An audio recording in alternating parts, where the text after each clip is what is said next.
देखिए किसी भी केस के लिए क्रॉस एग्जामिनेशन होना काफ़ी महत्वपूर्ण होता है। ये मैं इससे पहले की वीडियो में भी आपसे कई बार कह चुकी हूँ। अगर आपका जो केस है वो काफ़ी कमज़ोर हो रहा है तो वहाँ पर आपके वकील साहब के द्वारा क्रॉस एग्जामिनेशन सही तरीके से अगर हो, आपके पास एविडेंस थोड़े मजबूत हो और सिर्फ आपके वकील साहब के द्वारा एविडेंस के लिए आपको नहीं बोला जाएगा, आपको स्वयं सर्च करने पड़ेंगे। और जब आप एविडेंस वकील साहब को देते हैं तो वकील साहब को किस तरीके से उसे प्रेजेंट करना है कोर्ट में, वो जो जिम्मेदारी होती है वो वकील साहब की होती है, लेकिन सबूत आपको लेके आना होता है। देखिए बहुत छोटी छोटी बातें होती हैं लेकिन ये बहुत महत्वपूर्ण होती है।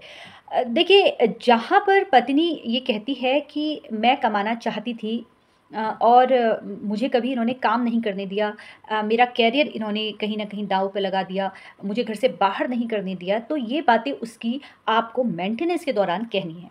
देखिए, इसका फ़ायदा क्या होगा? एक तो आपकी मेंटेनेंस आपको कम देनी पड़ सकती है। अगर महिला कहती है कि भई इन्होंने मुझे कभी सपोर्ट नहीं किया, मैं कमाना चाहती थी, मुझे घर से बाहर नहीं जाने दिया, मुझे मेरी पढ़ाई छुड़वा दी, मेरी नौकरी छुड़वा दी, तो आपको ये कहना है वहाँ पर कि देखिए इनकी इच्छा है पढ़ने की, इनकी इच्छा है नौकरी करने की, तो लास्ट टाइम इन्होंने नौकरी कब की थी? क्या विवाह से पूर्व ये नौकरी करती थी? क्या विवाह जब इनका तय हुआ तो उस समय अगर ये पढ़ रही थी तो उस वक़्त इन्होंने स्वयं पढ़ाई छोड़कर विवाह किया। हमारी पहले से बातचीत थी, बातचीत के दौरान इनके द्वारा बोला गया कि मैं नौकरी नहीं करना चाहती हूँ। अगर वो ये ऐसा नहीं भी कहती थी, तो आपको ये कभी नहीं कहना है कि मेरी पत्नी कमाती नहीं है। ये लाइन आपको नहीं कहनी है कहीं पर भी। देखिए इनकी इच्छा है कमाने की तो ये कमाएँ, लेकिन इनकी अगर इच्छा थी तो आज विवाह के 5 साल या 10 साल के बीच में इन्होंने कितने बार कोशिश की? अगर ये घर से बाहर कमाना चाहती थी और मैं नहीं भेज रहा था, तो क्या ये घर में रह के कमाती थी? क्या इन्होंने ट्यूशन लिया? क्या ये ऑनलाइन कोई काम करती थी?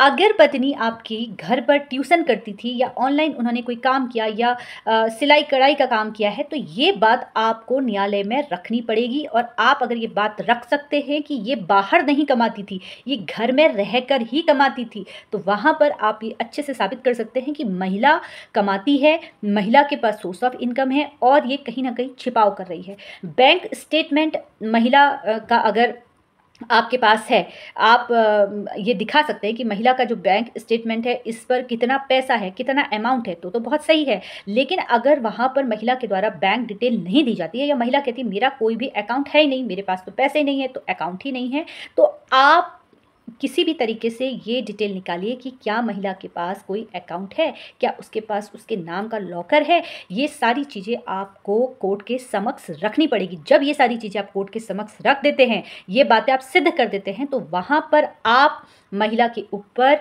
काउंटर केस कर सकते हैं कि भई न्यायालय को इन्होंने धोखे में रखा। ये बात आपको ध्यान रखना है कि अगर आप ये साबित कर देते हैं, अगर पत्नी के द्वारा छिपाव किया गया है किसी भी चीज़ से, छिपाव कि वो घर पे रह के कमाती है, छिपाव कि उनके पास बैंक अकाउंट है, अन्य अकाउंट पर उनकी इतना पैसा आता है जिसकी जानकारी उन्होंने न्यायालय में नहीं दी है और इनके पास इतने अकाउंट नंबर है या लॉकर है, इस बात का आपको विशेष तौर पर ध्यान देना है। क्योंकि अगर आपकी पत्नी बाहर जाकर नहीं कमा रही है लेकिन घर के अंदर वो ट्यूशन क्लासेस ले रही हैं, कोई ऐसा कोर्स बच्चों को सिखा रही हैं, तो ये सारी जानकारी आपको वहाँ पर देनी है। या वो सिलाई कढ़ाई कर रही है, कोई भी वो ऐसा काम, और अगर वो ये कहती है कि भई मैं पहले नौकरी करती थी, इन्होंने नौकरी नहीं करने दी है, तो आपको ये कहना है कि आप जो है अगर आप कोशिश कर रही हैं नौकरी करने की, जब हम दोनों के बीच में ये सब मतभेद हुआ है, मैं नहीं कराने देता था, लेकिन आपके मेरे बीच में आज 3 साल या 2 साल से मतभेद की स्थिति उत्पन्न हो रही है, तो क्या उस वक़्त आपने कोशिश की? क्या आपने ये कोशिश की कहीं पर जाकर इंटरव्यू दिया? क्या आपने कहीं पर अपना रिज़्यूम दिया हुआ है? कहीं पर कुछ चीज़ अपडेट की है कोई सोशल मीडिया में? अगर आपने ये सारी चीज़ अपडेट की है तो आप दिखाइए। आप तो स्वयं नौकरी नहीं करना चाहती हैं, आप तो स्वयं मेरे पैसों पे रहना चाह रही हैं, आप तो मुझ पे झूठे इल्ज़ाम लगा रही हैं। इस तरह की सारी बातें अगर आप न्यायालय में सिद्ध कर देते हैं, तो यहाँ पर जो महिला ये कहती हैं कि मेरे पति मुझे नौकरी नहीं करने देती हैं, इस तरह से झूठे आरोप लगा रही हैं, या मेंटेनेंस का केस चल रहा है और वो नौकरी छोड़कर घर बैठ जाती है, तो ये सारी चीज़ें आपके केस के लिए काफ़ी मजबूत हो सकती है। देखिए, कानूनी जानकारी होना हमारे लिए काफ़ी महत्वपूर्ण है। ये जानकारी मैं इसलिए दे रही हूँ क्योंकि आजकल बहुत सारी महिलाएं पति पर झूठा आरोप लगा रही है। ऐसा नहीं है कि मैं पति विशेष पर ही कोई मेंटेनेंस के लिए कोई वीडियो बना रही हूँ, पत्नियों के लिए भी काफ़ी वीडियो होते हैं, आप जाकर देख सकते हैं। और महिलाएं अधिकतर सामने आकर बात नहीं करती हैं।